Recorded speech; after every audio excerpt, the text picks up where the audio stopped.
തുടർഭരണം അപകടമാണെന്ന സാംസ്കാരിക പ്രവർത്തകരുടെ വിമർശനങ്ങൾക്ക് മറുപടിയുമായി മന്ത്രി എം.പി. രാജേഷ്. ഇടതുപക്ഷം വന്നാൽ എന്താണ് പ്രശ്നമെന്നും വാഗ്ദാനങ്ങൾ പാലിച്ചതാണോ കുറ്റമെന്നും മന്ത്രി ചോദിച്ചു.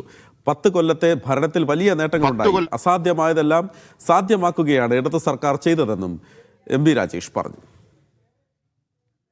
10 കൊല്ലത്തെ ഇടതുപക്ഷ ഭരണം നമ്മുടെ മുമ്പിലുണ്ടല്ലോ. 2 തവണ വന്നിട്ട് എന്നിട്ടുണ്ടായ കാര്യങ്ങളാണ് ഞാനീ പറഞ്ഞത്.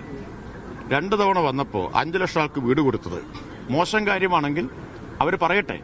പെൻഷൻ 2000 ആക്കി കൂട്ടിയത് ഒരു ദുഷിപ്പാണെങ്കിൽ അവർ പറയട്ടെ. സ്ത്രീ സുരക്ഷാ പദ്ധതി നടപ്പാക്കുന്നത് ഒരു ദുഷിപ്പായിട്ടാണ് അവർ കണക്കാക്കുന്നതെങ്കിൽ, ജനങ്ങൾക്ക് ആനുകൂല്യം കൊടുക്കുന്നത് ദുഷിപ്പാണെങ്കിൽ അത് വ്യക്തമായിട്ട് പറയാൻ തയ്യാറാവട്ടെ. കേരളത്തിലെ സർക്കാർ സ്കൂളുകൾ മുഴുവൻ ലോക നിലവാരത്തിലേക്ക് ഉയർത്തുന്ന അടിസ്ഥാന സൗകര്യ വികസനത്തിൽ ആ നിലയിൽ ഉണ്ടായ മാറ്റം ദുഷിപ്പാണെങ്കിൽ അങ്ങനെ പറയട്ടെ.